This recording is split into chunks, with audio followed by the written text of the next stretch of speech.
And my next question is, what is Shabbat? Shabbat is our annual youth conference that kids from all over right now, East Coast and slowly getting into the Midwest, come from different churches, different denominations, different backgrounds, different ethnicities. It is a bringing together of a bunch of different church kids and their youth groups for an opportunity for them to experience the power and the presence of the Lord. We try to accomplish two things in our conferences. Number one, we want to inspire you. We want to inspire you to be a man and woman of God, that there is a great big God that you and I serve, that at His presence, that anything is possible, and He wants to tell you everything, not keep secrets from you. So we want to inspire you, but number two, we want to instruct you.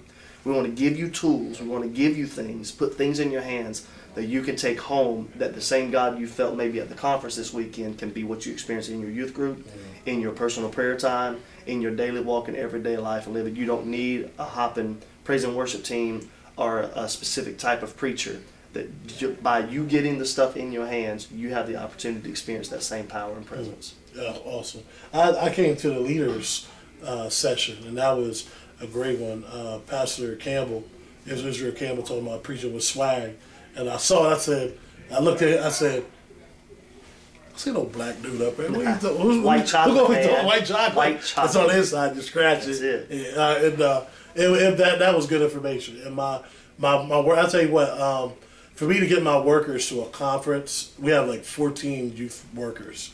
To get all them to a conference alone, you just can't do it because of the cost. Right. And I think for the fact that there's one here already, that to me sold me. Right. Oh, I was like, my goodness, I get my kids get ministered to, and there's a session, and it's not like an early morning. So that kills me. Bring your workers after they done stayed up all night to the 7 a.m. meeting right before the service. But yeah, that was great. My workers were just talking about how great that was. Good tools, good information.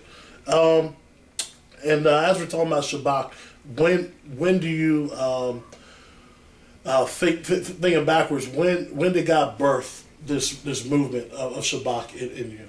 When I was a 7-year-old boy, and God gave me a vision, and I had no idea what I was looking at, but I saw me standing on a stage, and thousands of kids were standing there, and I was sitting in my room, and I had my mama's little circle brush, and I remember God. I'm just sitting there, and I'm singing, I'm cutting up, I'm doing all kinds of stuff, being goofy, and I remember the Lord just began to show me a vision, and I began to see people, and the Lord said, "You're pretending now, but you're preparing for where I'm getting ready. Let me show you what you're pretending about." And I remember that as a 7-year-old boy, and over the years, God would bring that vision right back in front of me. And the older I got, those people stayed the same. The faces stayed the same. And so I knew at a very early age that God was going to do something for a specific generation through my life. It was a generation at that moment that looked older than me. But now, as life has gone on, I wish I could look a little younger. but it started about 7 years old. Wow, you still held on to that. That's amazing.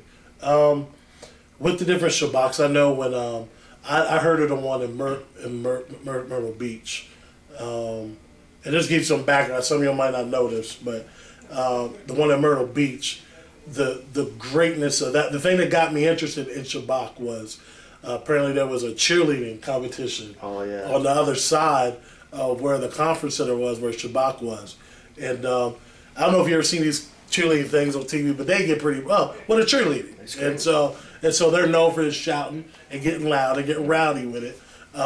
Even if your team's losing, they're still shouting. You know, Absolutely. And it's like you got 2 seconds left, and they're yelling for the rebound. You'll just give up. But they're doing their thing. And the presence of God is so thick that, I mean, young people are taking it outside of the building with them, and moms are coming by. They're wondering what's going on. And here you have young people praying with moms, dads, students, praying with them out in the parking lots, praying with them get saved, people laying out all over the concrete. I'm like, I gotta get there. Absolutely. I gotta get there. I mean, anytime you get a young person to at least remember what they did outside of the building, that is worth the price of admission alone. Absolutely. Because so many times it gets white, like it drains out of their ear. But I said, I've got to get there. I've got to get there.